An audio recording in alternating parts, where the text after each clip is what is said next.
નમસ્કાર, આપ જોઈ રહ્યા છો નેશન પ્લસ ન્યૂઝ. હું છું આપની સાથે હેતલ ભગત. વડોદરા જિલ્લાની પોર જીઆઈડીસીમાં આવેલ હિન્દુસ્તાન ફાઇબર ગ્લાસ કંપનીમાં ભીષણ આગ લાગી હતી. વિકરાળ આગને પગલે અફરાતફરીનો માહોલ સર્જાયો હતો. વડોદરા જિલ્લાની પોર જીઆઈડીસીમાં આશરે 400 થી વધુ કંપનીઓ આવેલી છે અને આજુબાજુમાં 30 થી વધુ ગામડાઓ આવેલા છે. પોર જીઆઈડીસીમાં આવેલી હિન્દુસ્તાન ફાઇબર ગ્લાસ કંપનીમાં પીઓપી ફાઇબરનું મટીરીયલ બનાવવામાં આવે છે. ત્યારે હિન્દુસ્તાન ફાઇબર ગ્લાસ કંપનીમાં ભીષણ આગ લાગી હતી. આ કંપનીમાં આગે વિકરાળ સ્વરૂપ ધારણ કરતા વડોદરાથી ફાયર બ્રિગેડ બોલાવવામાં ફરજ પડી હતી. ત્યારે ફાયર ફાઇટરોએ સતત પાણીનો મારો ચલાવી આગને કાબૂમાં લેવામાં આવી હતી.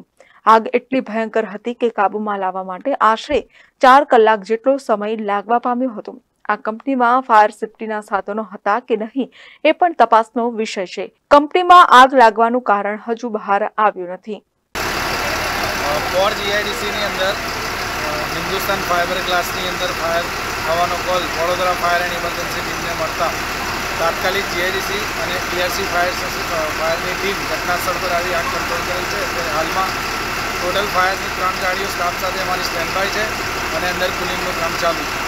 સાહેબ, કોઈ જાનહાનિ હોય એવું કોઈ જાનહાનિ થઈ નથી અને અત્યારે હાલમાં ફાઇબર મટીરિયલ છે એટલે one type of plastic material છે એટલે એના કારણે અમે અત્યારે એનો ફોર્મનો મારો ચલાવી આગ કંટ્રોલ કર્યો છે. સાહેબ, આગ હોવાનું કારણ કંઈ બહાર આવ્યું હજુ અમારી તપાસ ચાલુ નથી કરી.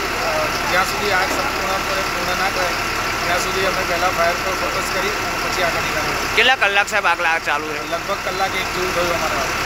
અત્રે ઉલ્લેખનીય છે કે પોર જીઆઈડીસીમાં વારંવાર મોટી આગ લાગવાની ઘટના બને છે અને ફાયર સ્ટેશન ના હોવાને કારણે વડોદરાથી ફાયર ફાઇટર બોલાવવાની ફરજ પડે છે અને વડોદરાથી ફાયર ફાઇટરો આવે તે પહેલા કંપનીમાં લાગેલ આગમાં કંપની ભસ્મીભૂત થતી હોવાનું બહાર આવ્યું છે. Bureau report, Nation Plus News, Vadodara.